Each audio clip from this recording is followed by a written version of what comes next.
Alam mo ba ng mga pagkain na akala mo ay healthy ay maaring palihim na nakakasama sa iyong mga kidney kapag lampas ka na sa 60?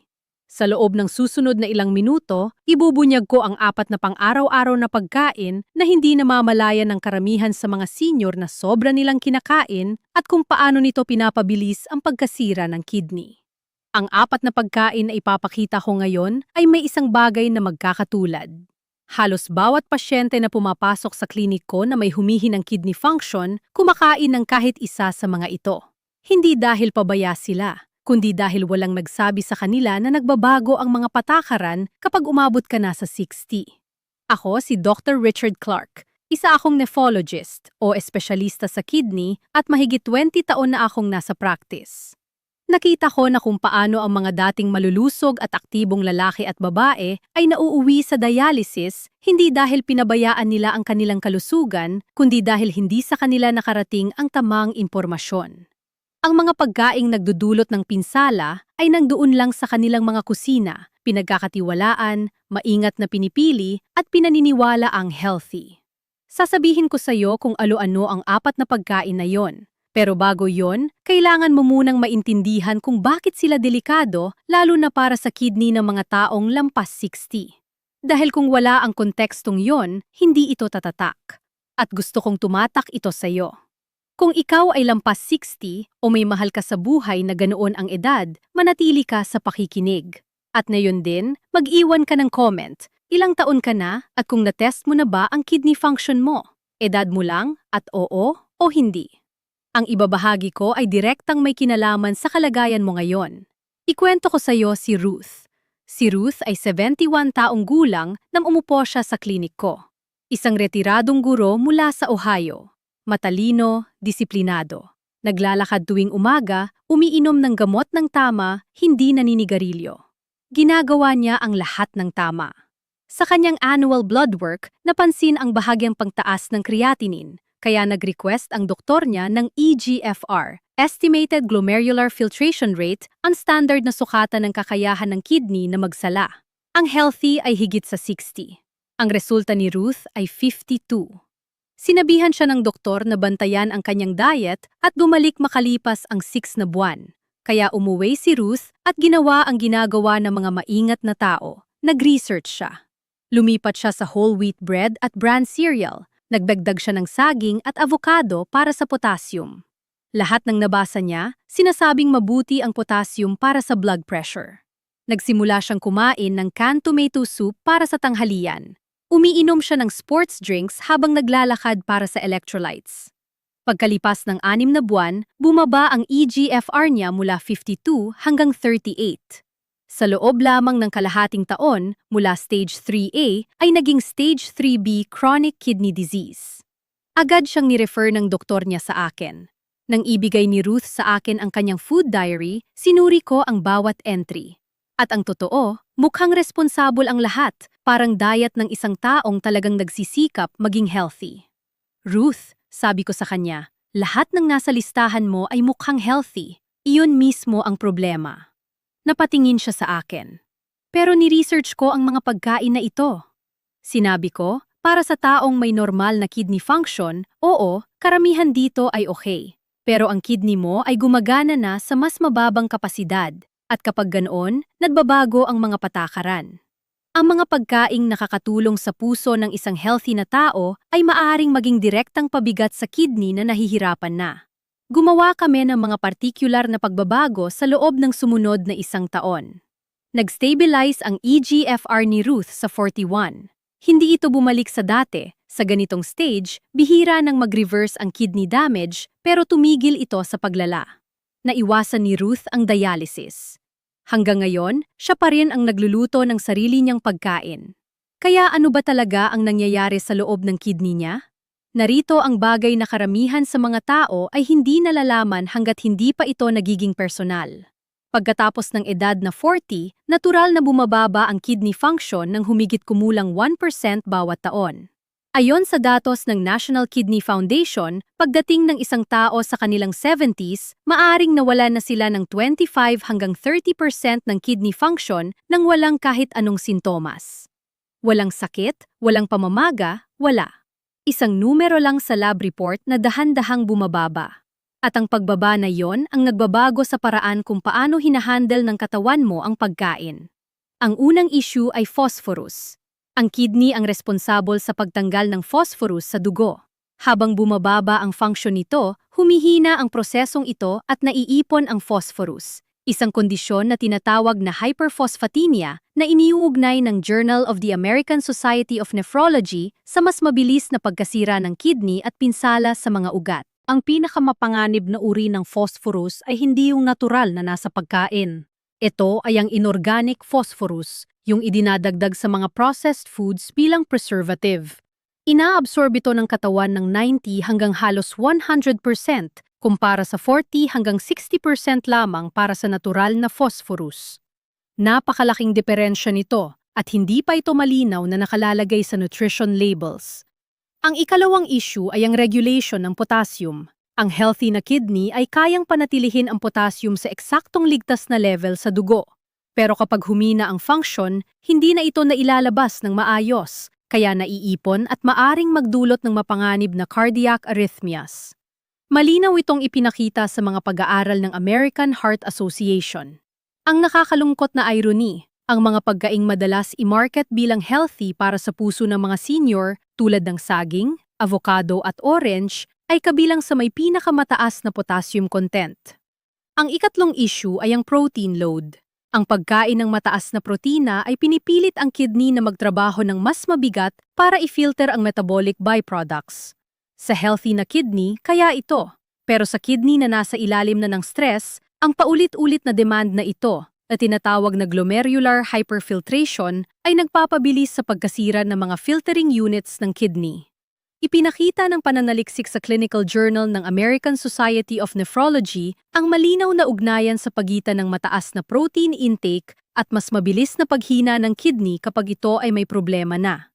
Napakahalaga nito para sa mga senior na sinabihan na kumain ng mas maraming protina para mapanatili ang muscle mass dahil nagbabago ang rekomendasyong iyon kapag ang iyong eGFR ay bumaba sa ibaba ng 60. Ang ikaapat na issue ay sodium. Habang bumababa ang kidney function, humihina rin ang kakayahan ng katawan na maglabas ng sobrang sodium. Naiipon ang sodium, nagkakaroon ng fluid retention, tumataas ang blood pressure, at ang mataas na blood pressure ay lalo pang sumisira sa kidney. Nagiging isang paulit-ulit na cycle ito. Patuloy na kinikilala ng CDC ang sodium bilang isa sa mga pangunahing dahilan kung bakit mas mabilis ang paglala ng kidney disease. Kaya gusto kong mag-comment ka ngayon din. Nasabihan ka na ba na bantayan ang diet mo dahil sa kidney function? At binigyan ka ba talaga ng malinaw na gabay kung ano ang dapat iwasan? Mag-comment ka ng yes, specific guidance, o told to watch it but no details. Dahil sa loob ng 20 taon kong practice, ang agwat sa pagitan ng dalawang sagot na iyon ang lugar kung saan kadalasang nangyayari ang pinsala. Ngayon, ikukwento ko sa iyo sina Frank, Helen, Walter at Linda. Dahil bawat isa sa kanila ay nagpapakita kung paano ito nangyayari sa iba't ibang paraan. Si Frank ay 68 taong gulang, isang retiradong firefighter mula Texas at malakas pa rin ang katawan. Tama naman ang sinabi ng doktor niya na dapat niyang bigyang prioridad ang protina sa kanyang edad para mapanatili ang muscle mass. Kaya todo si Frank, protein shakes, chicken breast sa bawat meal, protein bars bilang snacks. Ang hindi na ipaliwanag sa kanya ay ang eGFR niya ay nasa 54 na sa loob ng 2 taon, sapat na indikasyon ng kidney compromise kung saan hindi na pareho ang epekto ng standard protein recommendation. Sa loob ng 40 na buwan, bumaba ang eGFR ni Frank sa 41, isang buong stage ng paglala ng kidney disease, habang sinusunod niya ang medical na payo na tama naman, pero para sa ibang uri ng pasyente na may ibang kidney function. Paano ko malalaman na iba na pala ang rules? Tanong niya sa akin. Hindi niya dapat malaman mag-isa. Iyon mismo ang dahilan kung bakit may ganitong video. Si Helen naman ay 74, isang lola mula Florida na todo ang effort sa pag-aalaga ng kanyang puso matapos ang heart attack ng kanyang asawa. Araw-araw siyang kumakain ng avocado, umiinom ng potassium supplements mula sa nabasa online, kumakain ng spinach, lahat na. Alam ng doktor niya na may stage 3 CKD siya. Nasa chart yon, Pero sa isang 15-minutong consultation na nakatuon sa blood pressure at cholesterol, hindi na pag-usapan ang epekto ng diet. Isang umaga, nagising siya na mabilis ang tibok ng puso, mahina at nahihilo. Sa ER, ang potassium level niya ay 6.4 millimol per liter, sobrang taas, halos doble ng normal. Naapektuhan na ang heart rhythm niya. Naagapan siya ng emergency team, pero nang suriin ko ang kaso niya, malinaw ang nangyari. Patuloy niyang pinupuno ang katawan niya ng potassium na hindi na kayang ilabas ng kanyang kidney. Akala ko pinoprotektahan ko ang puso ko, sabi niya sa akin. Hindi ko alam na nasasaktan ko na pala ang kidney ko. Si Walter ay 79, isang Korean War veteran mula Virginia na nagpapagaling mula sa cancer treatment. Habang sumasailalim sa chemotherapy, ang focus ng oncology team ay mapakain siya, canned soups, sports drinks para sa electrolytes, at packaged foods sa mga araw na hirap siya. Walang nakapansin na ang eGFR niya ay 48. Pagkatapos ng treatment, nang bumalik siya para sa follow-up, ang eGFR niya ay bumagsak sa 29, stage 4 chronic kidney disease. Ang phosphate additives sa canned goods at ang mataas na sodium sa packaged soups, karaniwang 800 hanggang 1,200 mg bawat serving, halos kalahati ng daily sodium limit ng kidney patient sa isang bowl pa lang ay nag-ipon-ipon sa loob ng ilang buwan. Hanggang ngayon, sinasabi ni Walter na sana may nagdugtong na mga impormasyong yon ng mas maaga. Si Linda naman ay 65, bagong diagnosed na may type 2 diabetes sa Minnesota. Ginawa ng kanyang primary care team ang lahat ng tama. Ni-refer siya sa isang mahusay na nutritionist na gumawa ng detalyado at evidence-based na diabetic diet. High fiber, whole grains, potassium-rich vegetables, at lean proteins.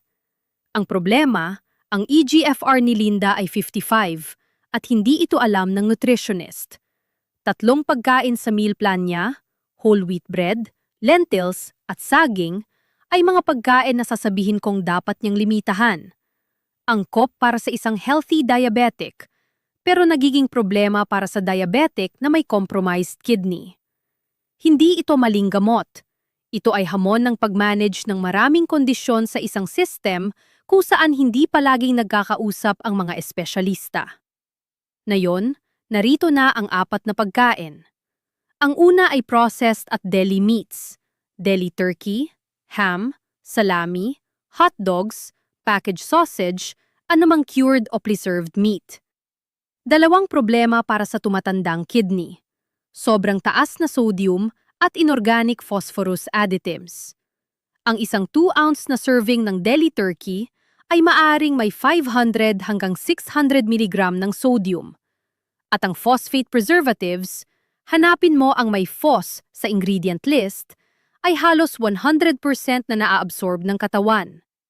Partikular na binigyang babala ng National Kidney Foundation ang phosphate additives bilang isa sa pinakamalaking at madalas na hindi napapansing panganib para sa CKD patients. Sa bawat kain mo ng processed meat, nagbibigay ka ng concentrated phosphorus load sa kidney na hirap na itong i-clear. Ang ikalawang pagkain, at ito ang kadalasang ikinagugulat ng marami, ay ang high potassium fruits. Gusto kong malinaw. Hindi ko sinasabing masama ang prutas. Ang sinasabi ko, para sa may eGFR na mas mababa sa 60, may mga prutas na nagbibigay ng potassium load na hindi na kayang i-manage ng kidney. Ang pangunahing halimbawa ay saging, oranges, kiwi at avocado. Lahat ay tunay na healthy para sa taong may normal na kidney function. Pero ayon sa pananaliksik sa Journal of Renal Nutrition, ang mga ito ay kabilang sa mga nag-aambag sa pagtaas ng potassium levels sa mga pasyenteng may CKD. Ang solusyon ay hindi ang pagtigil sa pagkain ng prutas. Ang kailangan ay mag-adjust.